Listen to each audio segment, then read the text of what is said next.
అందరికీ తెలుసు, నెల్లూరులో బారా షాహిద్ దర్గా రొట్టెల పండుగ గురించి ఈ రాష్ట్రంలో పక్క రాష్ట్రాల్లో తెలియని వాళ్ళు ఎవరు లేరు. ఈ నెల 17వ తేదీ నుంచి వారం రోజులు యాక్చువల్గా బారా షాహిద్ దర్గా దగ్గర రొట్టెల పండుగ జరుగుతుంది. దాదాపు ఒక 20 లక్షల మంది భక్తులు యాక్చువల్గా ఇక్కడికి రావడం జరుగుతుంది. ఎంతో పవిత్రమైన స్థలం. ఇక్కడ కుల మతాలకు సంబంధం లేకుండా అన్ని కులాల వాళ్ళు వస్తారు. ఈ యొక్క రొట్టెల పండుగ, ఈ బారా షాహిద్ దర్గా ప్రత్యేకత ఏంటంటే, బారా షాహిద్ దర్గా పక్కనే స్వర్ణాల చెరువు ఉంది. స్వర్ణాల చెరువులో ఒకరు రొట్టెలు వదిలితే మరొక రొట్టెలు పట్టుకుంటారు.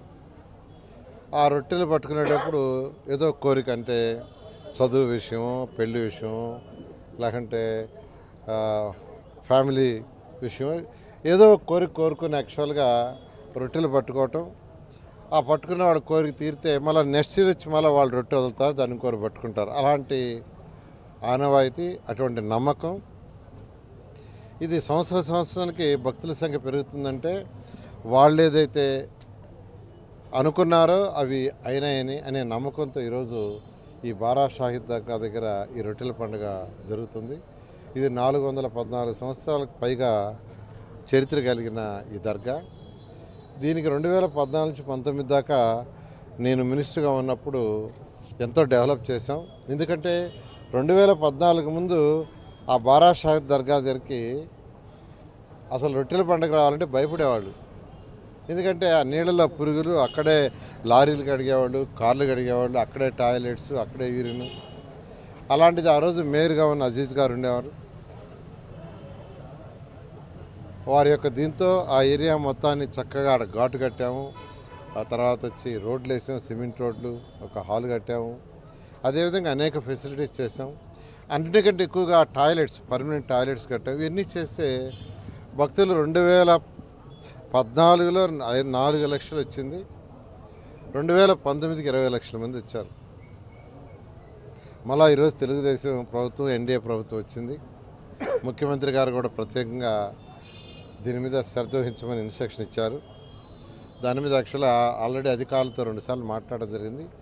ఇవాళ మళ్ళా కలెక్టర్ గారి యొక్క ఆధ్వర్యంలో ఈరోజు దాని మీద డీటెయిల్గా డిస్కస్ చేసి వచ్చిన ఎవరికి కూడా డ్రింకింగ్ వాటర్ ఇబ్బంది లేకుండా, తర్వాత టాయిలెట్స్ సంబంధించి, ఎందుకంటే ఇంతమంది వచ్చేటప్పుడు ఎక్కువగా ఇబ్బంది పడేది టాయిలెట్స్, పరిసర ప్రాంతాలు హైజీనిక్ ఉండేటట్టుగా, అదేవిధంగా హెల్త్కి సంబంధించి కూడా అటు గవర్నమెంటు, తర్వాత ప్రైవేట్ అంబులెన్స్లు అవన్నీ ఉండేటట్టుగా, fire department, electricity department, disable వాళ్ళు ఎవరైనా ఉంటే వాళ్ళకు కూడా ఇబ్బంది లేకుండా చేసేటట్టుగా, ఈ ఎవరైనా స్వచ్ఛంద సంస్థలు వచ్చి ఫుడ్ పెట్టేటట్టుకైతే దాన్ని కూడా యాక్చువల్గా ఇన్వైట్ చేసి ఆ క్వాలిటీ ఉండే ఫెసిలిటీ ఏర్పాటు చేయటం, ఇవన్నీ యాక్చువల్గా ఈరోజు కలెక్టర్ గారి ఆధ్వర్యంలో అన్ని డిపార్ట్మెంట్తో డిస్కస్ చేయడం జరిగింది.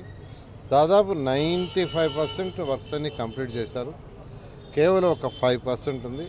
అది కూడా రేపు ఈవినింగ్ అన్నీ కంప్లీట్ చేసి ముందుకు పోయేటట్టుగా ఏర్పాటు చేయడం జరిగింది. Thank you.